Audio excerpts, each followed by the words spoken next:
नमस्कार बंधुरा बांगलार स्वादे आपनादेर सबाइके स्वागत। आज आमी बानाबो बिहारेर एकटी प्रसिद्ध मिष्टि पनीर खुरमा।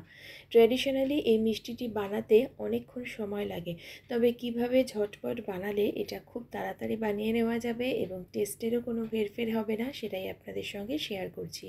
রেসিপিটি শেষ পর্যন্ত দেখার অনুরোধ রইল, আর ভালো লাগলে লাইক শেয়ার ও সাবস্ক্রাইব করে নেওয়ারও অনুরোধ রইল। চলুন তাহলে শুরু করা যাক। এখানে মিষ্টিটি বানাবার জন্য প্রথমেই একটা সুগার সিরাপ রেডি করে নেব। তার জন্য একটা প্রেসার কুকার গ্যাসে বসিয়ে তার মধ্যে দিয়ে দিচ্ছি 3/4 কাপ পরিমাণে চিনি, আর তার মধ্যে দিয়ে দিচ্ছি 1 কাপ আর 1/4 কাপ পরিমাণে জল।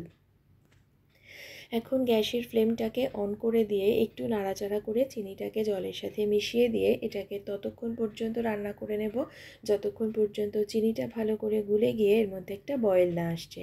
এখন দেখুন জলে কিন্তু বয়েল চলে এসেছে, তবে চিনিটা এখনও ভালো করে গুলে যায়নি, সেই জন্য আমি আরও 2-1 মিনিট মতন একটু ভালো করে ফুটিয়ে নেব।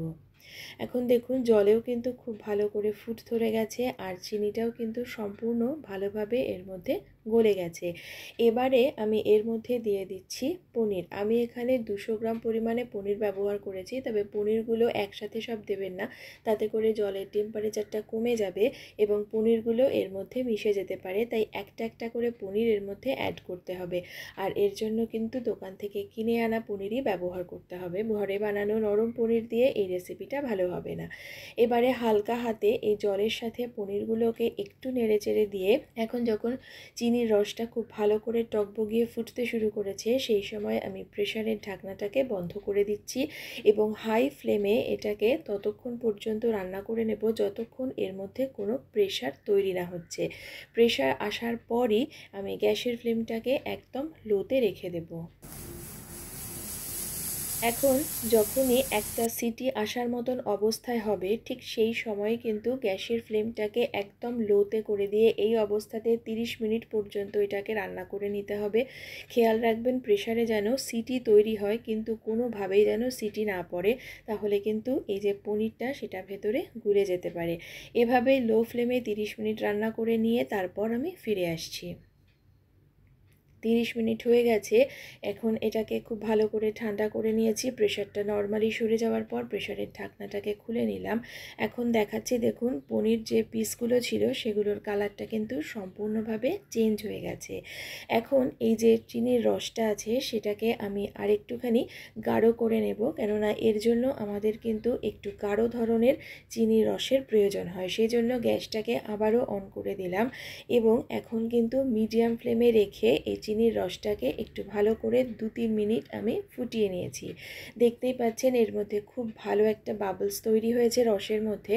এখন রসটাকে একটু চেক করে নেব।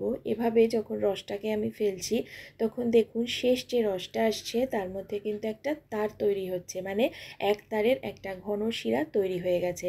মিষ্টিটা কিন্তু এখন খুব ভালোভাবে আমার তৈরি হয়ে গেছে, তবে এটা এখন খুবই নরম রয়েছে, এটাকে ঘাটাঘাটি করা যাবে না। মিনিট 5 মতন এভাবেই একটু ঠান্ডা করে নেব গ্যাসটা অফ করে।